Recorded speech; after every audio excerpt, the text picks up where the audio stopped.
Hello नमस्कार, स्वागत है आप सबका एक बार फिर से आपके अपने YouTube चैनल गुरुकुल एकेडमी पर। जी हाँ, हम लोग चर्चा कर रहे थे अपने MCQs सीरीज़ के बारे में, टेस्ट सीरीज के बारे में।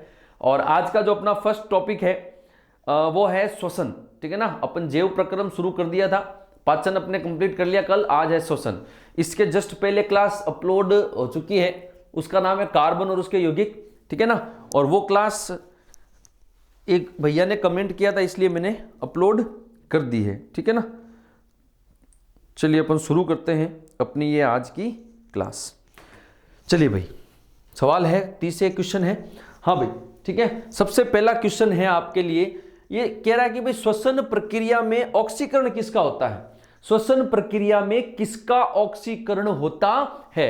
ठीक है, ग्लूकोज का, शर्करा का, इन दोनों का, या इनमें से कोई नहीं। तो ध्यान रखना, श्वसन प्रक्रिया के अंदर ग्लूकोज एंड शर्करा दोनों का क्या होता है, ऑक्सीकरण होता है। ग्लूकोज का भी होता है, शर्करा का भी होता है। ग्लूकोज का भी ऑक्सीकरण होता है और शर्करा का भी ऑक्सीकरण होता है।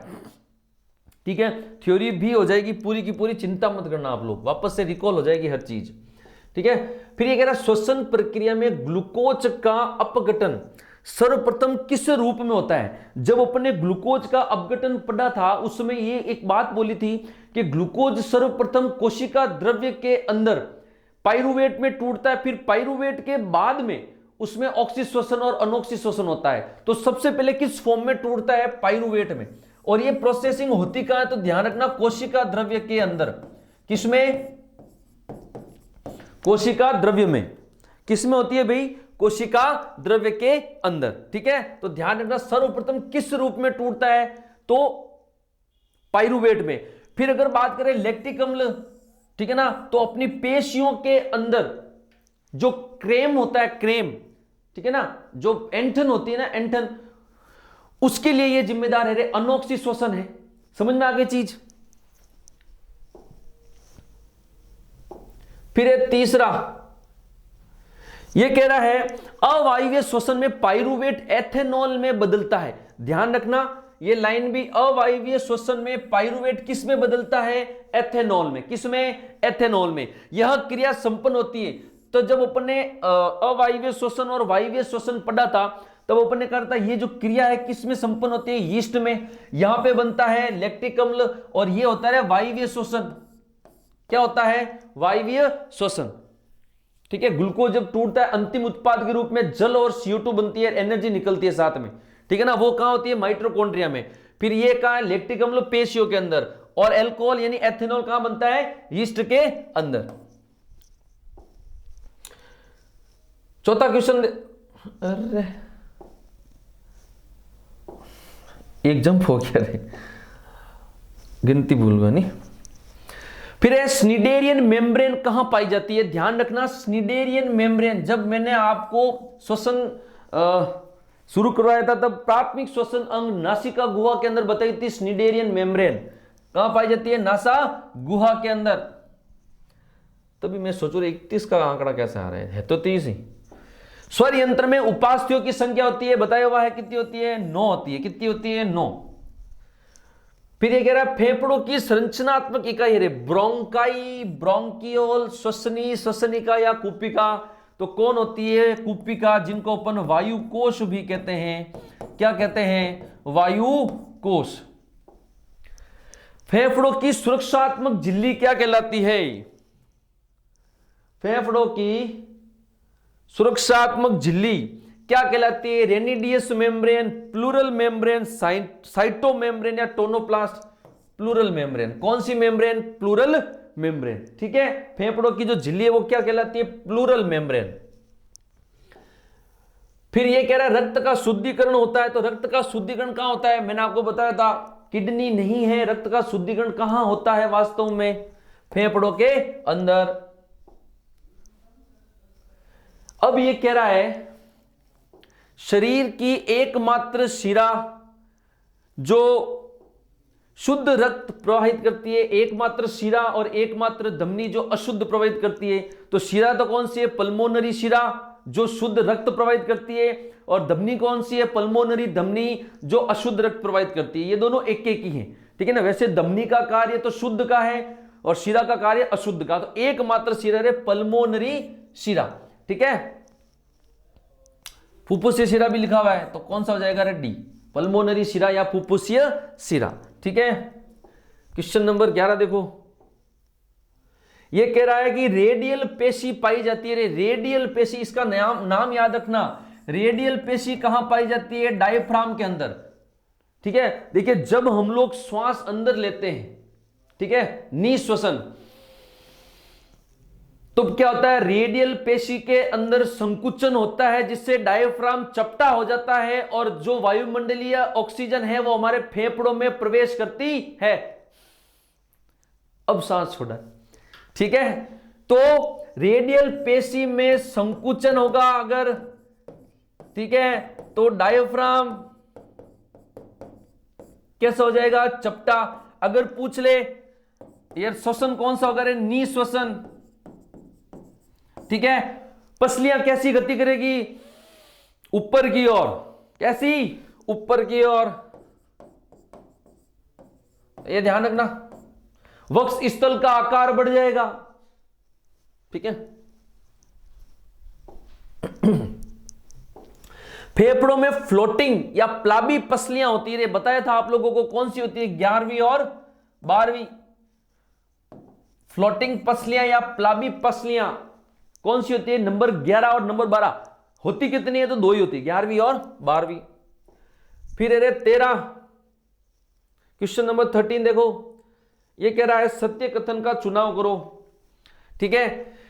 निश्वसन में 2 सेकंड का समय लगता है और उच्च श्वसन में 3 सेकंड। निश्वसन ऑक्सीजन अंदर, उच्च श्वसन CO2 बाहर, ठीक है।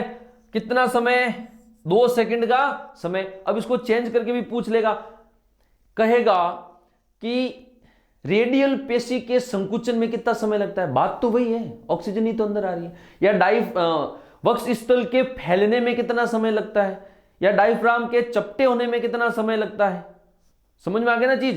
तो 2 सेकंड इसमें लगता है और उच्च श्वसन जब CO2 छोड़ते हैं तब 3 सेकंड का समय इसमें लगता है, ठीक है। सत्य कथन का चुनाव करो रे। कुपिका तथा रक्त से भरी केशिका के मध्य गैसों का विनिमय, बाह्य श्वसन। केशिकाओं तथा उत्तकों के मध्य गैसों का विनिमय, अंतः श्वसन। देखो एक तो होता है निश्वसन, वायुमंडल से ऑक्सीजन अपने फेफड़ों में आई, एक होता है उच्च श्वसन, CO2 सीधा फेफड़ों से बाहर चली गई, ये तो ये बात है। एक होता है रे बाह्य श्वसन, ठीक है, फेफड़ों के अंदर वायु आ गई, अब फेफड़े की जो कुपिका है उस कुपिका की झिल्ली में रक्त केशिका होती है, वहां अगर आदान प्रदान तो बाह्य श्वसन, ठीक है। फिर ऑक्सीजन चली गई, अब कहां पे, रक्त के अंदर, तो रक्त और उत्तकों तथा कोशिकाओं के मध्य आदान प्रदान तो अंतः श्वसन, ठीक है। रेडियल पेशी में संकुचन से वायु फेफड़ों में प्रवेश करती है, ठीक है। श्वसन गुणांक RQ के संबंध में सत्य कथन, अरे देखो रे, एक ही सवाल में 3 सवाल, तीनों अलग अलग पूछ सकते हैं आपको, ठीक है। यह कह रहा है कि श्वसन गुणांक का मान 1 होगा, RQ का मान 1 होगा, कब, जब कार्बोहाइड्रेट का पूर्ण पाचन हो जाएगा। कब हो जाएगा, जब कार्बोहाइड्रेट का पूर्ण पाचन हो जाएगा। फिर यह कह रहा है रे RQ का मान लेस देन 1 है। RQ का मान लेस देन 1 कब होगा, जब वसा और प्रोटीन का, कार्बोहाइड्रेट का पाचन RQ इक्वल टू 1, वसा और प्रोटीन का पाचन RQ इज लेस देन 1 और RQ ग्रेटर देन 1, तो कार्बनिक अम्लों का क्या हो जाएगा, ऑक्सीकरण के समय ये ग्रेटर देन 1 हो जाएगा, ध्यान रखना। अब ये कह रहा है अनोक्सी श्वसन में RQ का मान कितना होता है, तो पता है कितना होता है, अनंत होता है, ध्यान रखना। अनोक्सी श्वसन में RQ का मान कितना होता है, अनंत। और जो गूदेदार पौधे हैं उनका कितना होता है, 0, ठीक है। 17 ये कह रहा है भाई केब्स चक्र के अंदर निर्मित ऊर्जा है, कौन सा चक्र भाई, कैब्स चक्र। ठीक है, देखो 24, 38, 8, 6, ये तो है रे कैब्स चक्र। ये तो कौन सी है? कैब्स चक्र। ये है रे ग्लाइकोलाइसिस। ग्लाइकोलिसिस किस में होती है? ग्लाइकोलिसिस में। ये होती है एक ग्लूकोज के अणु का पूर्ण अपघटन होने पर, यानी पूरा जो ऑक्सीश्वसन है उसके अंदर। और ये जो 6 एटीपी है वो हमको मिलती है अपने पढ़ा था को एंजाइम पढ़ा था, एक बीच का प्रोसेस पढ़ा था, उसमें कितनी होती है? 6 एटीपी। कितनी होती है? 6 एटीपी। समझ में आ गई चीज? तो एक में देखो 4 5 हो गए। ठीक है, इसको अगर अपन इसमें लिखे तो 686 किलो कैलोरी होता है, ध्यान रखना 686 किलो कैलोरी है ना। और जो अनॉक्सी शोषण होता है उसके अंदर जो ऊर्जा होती है 3 एटीपी होती है शायद, और वो जो होता है वो 54 किलो कैलोरी होता है। आ जाएगा अभी आगे कहीं। ठीक है, तो ये सब चीजें ध्यान में रखना। ठीक है, ओके। फिर है 18वां क्वेश्चन, अनॉक्सी शोषण में उत्पन्न ऊर्जा है ये देखो 54 किलो कैलोरी। ठीक है, और ये कौन सी है? ऑक्सी शोषण की, ध्यान रखना। ऑक्सी की ये है और अनॉक्सी की ये है, तो अनॉक्सी पूछा है। ठीक है, क्वेश्चन नंबर 19, निम्न में से कोशिका का ईंधन कौन सा है? बताया था मैंने आप लोगों को, निम्न में से कोशिका का ईंधन कौन सा है? ठीक है, कौन सा होता है? ग्लूकोज। कौन होता है? ग्लूकोज। ठीक है, सत्य कथन का चुनाव करो। RQ श्वसन गुणांक का मान गैनांक श्वसन मापी द्वारा, बिल्कुल ध्यान रखना, याद रखना। ठीक है, श्वसन दर का मापन स्पाइरोमीटर, बिल्कुल याद रखना। गैनांक श्वसन मापी, स्पाइरोमीटर, नाम याद रखना दोनों के। श्वसन का नियंत्रण मेडुला ऑब्लांगेटा से होता है, बिल्कुल बिल्कुल बिल्कुल होता है। ठीक है, ये फालतू में क्वेश्चन बढ़ाने से कोई मतलब नहीं है। 30 क्वेश्चन के अंदर आपके लगभग 60-70 क्वेश्चन कंप्लीट हो जाएंगे। एक के अंदर 3-3, 4-4 सवाल आ रहे हैं। समझ में आए ना चीज? तो फालतू घुमान फिराने की जरूरत नहीं है, अपने थ्योरी से क्वेश्चन बनाए। थ्योरी भी कंप्लीट हो रही है, बात भी क्लियर हो रही है। समझ में आ गई ना चीज? ठीक है,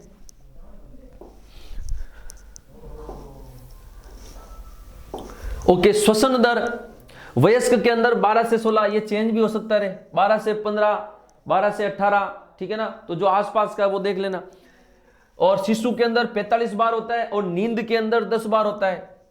ऑप्शन में कई पेपर्स के अंदर 12 बार भी लिखा हुआ है, तो उसको भी सही माना गया है, लेकिन उसमें 10 ऑप्शन नहीं था। जो न्यूनतम होगा वो होगा नींद के अंदर, विश्राम के अंदर। ठीक है, उच्च श्वसन के समय पसलियां, नी श्वसन क्या था रे? खींची, फिर उच्च श्वसन छोड़ी, पसलियां नीचे की ओर गति करती है। समझ में आ गए? नाम याद होना चाहिए, बाकी तो आप खुद ही समझ जाओगे। वहां सांस जोर जोर से लेना छोड़ना। एग्जामिनर दया की कर, छोरा तबीयत खराब होगी। ठीक है, तो वहां एग्जाम हॉल में ऐसा मत करना सांस ले और छोड़ो, है ना, बीपी पेशेंट समझ लेला। जलीय जीवों में श्वसन दर स्थलीय जीवों की अपेक्षा कम। स्थलीय, अब देखो बात बताओ, अपने अपन सांस लेते हैं फेफड़ों से लेते हैं, जबकि जलीय जीव है वो गिल्स से लेते हैं। लेकिन वेल मछली और डॉल्फिन ये फेफड़ों से लेती है, इसलिए बार बार पानी से बाहर आती है, फिर अंदर जाती है, डुबकी लगाती है वापस, है ना। तो बाकी जलीय जीव गिल्स से लेते हैं और ऑक्सीजन के अंदर घुली हुई मात्रा लेते हैं, तो वहां तो ऑक्सीजन ऑलरेडी कम है, तो श्वसन दर कैसी होगी? तेज ही होगी। ठीक है, सत्य कथन का चुनाव। CO2 जल में अधिक विलय है, इसलिए इसका परिवहन हमारे रुधिर में विलय अवस्था में होता है। बिल्कुल सही बात है, खून में मिलकर ही तो इसका परिवहन होता है। परिवहन पूछ रहा है, परिवहन कह रहा है। समझ में आ गई चीज? ठीक है, उसके बाद ये कह रहा है हमारे शरीर में सिर्फ विसरण द्वारा ही अगर ऑक्सीजन का परिवहन होता तो इसे पैर के अंगूठे तक पहुंचने में 3 साल का लग जाता है। ये लिखा हुआ है 3 साल। ठीक है, देखो रे, दोनों चीजें सही है। ये कह रहा है कि CO2 का परिवहन रुधिर में विलय अवस्था में होता है। रुधिर में घुलकर ही CO2 जो है वो अपनी कुप्पिका तक पहुंचती है, फिर वहां से बाहर निकल जाती है। अगर ये कह रहा है कि सिर्फ विसरण द्वारा, वैसे गैसों का परिवहन हमारे शरीर के अंदर कैसे होता है? रुधिर के माध्यम से। अगर खाली विसरण होता, रुधिर के माध्यम से नहीं होता, तो विसरण बहुत धीमी प्रक्रिया है। सही कह रहा है, अंगूठे तक पहुंचने में कितने साल लग जाते हैं? 3। यानी ऑक्सीजन नाक में पुगी, महीना भर पचाटे, 2 महीना पच फेफड़ा में, 4 महीना पचाटे, ठीक है, तो फेफड़ा बाहर ही जो तरह जाता है, ठीक है। तो ध्यान रखना, ये बिल्कुल सही है, दोनों के दोनों। नंबर 25, ग्लाइकोलिसिस और केब्स चक्र के अलावा भी, मैंने कहा था ना एक्स्ट्रा कुछ होगा तो वो भी लेके आऊंगा। पेंटोज फास्फेट पथ, इसको रे शॉर्ट में ना पीपी पथ भी कहते हैं। तो ये ऐसे नहीं देखे, ऐसे पूछ लेना कि पीपी पथ में ग्लूकोज के एक अणु से के ऑक्सीकरण से कितने अणु एटीपी का निर्माण होता है? तो ध्यान रखना रे 36। ये तो है अपना ऑक्सी श्वसन, यानी ग्लूकोज के एक अणु से, ठीक है ना, माइटोकॉन्ड्रिया का। और ये जो है ये पीपी पथ के द्वारा, अगर पीपी पथ से ग्लूकोज के एक अणु का विघटन हो रहा है तो कितनी एटीपी एनर्जी आएगी? 36 एटीपी। कितनी एटीपी? 36 एटीपी। पीपी पथ, पेंटोज फास्फेट पथ, ठीक है, 36 एटीपी है। सर्वाधिक CO2 का परिवहन होता है, किसके द्वारा होता है? CO2 का परिवहन। अब जैसे कि अपन नॉर्मली ये सोचते हैं कि रक्त के द्वारा होता है, ठीक है, यहां रक्त नहीं है, हीमोग्लोबिन पे नजर पड़ी, नहीं, हीमोग्लोबिन तो ऑक्सीजन का करता है, ठीक है। तो CO2 का परिवहन कौन करता है? तो ध्यान रखना, बाइकार्बोनेट द्वारा सर्वाधिक परिवहन होता है, लगभग 70% के लगभग। जो बाइकार्बोनेट्स हैं अपने शरीर के अंदर, वो CO2 का, मतलब उनके साथ घुलकर CO2 हमारे खून में आती है। ये ध्यान रखना आप लोग, समझ में आ गया ना, ठीक है। 26, श्वसन चक्र की कौन सी प्रक्रिया ऑक्सी और अनऑक्सी श्वसन दोनों में पाई जाती है? बताया था ग्लाइकोलाइसिस। सबसे पहला जो प्रक्रम है वो ग्लाइकोलाइसिस का ही होता है। ग्लूकोज है वो पाइरूवेट के अंदर टूटता है, ठीक है ना, तो ये दोनों में पाई जाती है, ठीक है। अच्छा सवाल ले रहे, हल्के में मत लीजो, थाने हल्को लाग तो रहेला। CO2 का परिवहन कार्बमिनो यौगिक के द्वारा होता है। CO2 का परिवहन कार्बमिनो यौगिक के द्वारा होता है। कार्बमिनो यौगिक क्या? कि जब हीमोग्लोबिन के साथ CO2 ऐड होती है तो कार्बमिनो, ऑक्सीजन तो ऑक्सी हीमोग्लोबिन, ठीक है। तो ये कितना, मतलब कितना प्रतिशत करता है? तो 23। सर्वाधिक कौन करता है? अभी अपन ने पढ़ा ही था, ठीक है। और ये कितना करता है? तो 23%। अच्छे क्वेश्चन है, ध्यान रखना थोड़ा सा, ठीक है। मैटर इतना अच्छा है रे, ठीक है ना, सब कुछ इंक्लूड है एक ही जगह, तो चिंता की जरूरत नहीं है। आप तो बस पढ़ते रहो और शेयर ठोकते रहो रे चैनल को, जितना हो सके सब्सक्राइब बढ़ाओ, ठीक है। जितना सब्सक्राइब बढ़ाओगे उतना मुझ में जोश आएगा, जितना मुझ में जोश आएगा उतना काम करने का मजा आएगा, ठीक है। हौसला बढ़ेगा कि नहीं, ठीक है, नहीं तो फिर ऐसे ही। तो जोश बढ़ाओ, अच्छा मैटर ला रहा हूं, ठीक है, वो आपका काम है। करो लगातार शेयर और सब्सक्राइबर, ठीक है। चलिए, बहिश्वसन के दौरान डायफ्राम की आकृति कैसी हो जाती है? बहिश्वसन के दौरान कैसी हो जाती है भाई? गुंबद जैसी। कैसी हो जाती है? गुंबद जैसी। याद रखना रे, सवाल हल्को दिख के लेकिन हल्को है नहीं, क्योंकि जब ये ऑप्शन आएंगे ना सामने तो चपटीन, गुंबदन, वृत्ताकार, गोल है एक जगह जाला, ठीक है। तो ध्यान रखना, बहिश्वसन में कैसी होती है? गुंबद जैसी। कैसी होती है? गुंबद जैसी। ये कह रहा है स्नीडेरियन झिल्ली होती है। अभी अपन ने पढ़ा था शायद पहला या दूसरा सवाल, स्नीडेरियन झिल्ली कहां पाई जाती है? तो नासागुआ में। अब नाक में जो पाई जाएगी वो सूंघने की काम आएगी ना, तो घ्राण संवेदी होती है। कैसी संवेदी होती है? घ्राण संवेदी होती है, ठीक है। अंतिम क्वेश्चन ये कह रहा है फेफड़ों का उद्भव होता है एक्टोडर्म, मेसोडर्म, एंडोडर्म। जट जट मैथ बताए नहीं रहे, जहां जहां भी ये नाम आए ना, इन सबको क्या करोगे आप लोग, एक जगह एक पेज पे इन सबको लिख लो, एक क्वेश्चन और पक्को पूछ ला, ध्यान रख लेना। तो एक काम करना, जितने भी मैंने बताए हैं आप पर देख तो रही हो, आपके अलग अलग लिखे हुए भी हैं, इन सबको एक जगह लिख लो आप, ताकि क्या है कंफ्यूज ना हो। समझ में आ गई जी? ठीक है, तो ये अपना श्वसन तंत्र कंप्लीट। ठीक है, इससे ज्यादा अब पहली सवाल 30 ही है, लेकिन हर ऑप्शन 4 ऑप्शन में 4 क्वेश्चन, 4 ऑप्शन में 4 क्वेश्चन अलग अलग बन रहे हैं, तो कम से कम अपने 60-70 क्वेश्चन कवर कर लिए यहाँ। ठीक है ना, तो इससे ज्यादा मुझे नहीं लगता कुछ है, फिर भी अगर कुछ पॉसिबिलिटीज बनेगी, ठीक है ना, तो मैं आपके सामने उपस्थित हो जाऊंगा इसका पार्ट 2 लेके। ठीक है, तब तक हाँ, और जो भी मैं कुछ एक फोटोज वगैरह पीपीटी वगैरह इसकी भी है, कुछ एक फोटोज जो मैं टेलीग्राम पे शेयर कर दूंगा, टेलीग्राम का लिंक दिया हुआ है, ज्यादा से ज्यादा टेलीग्राम से भी जुड़े आप लोग।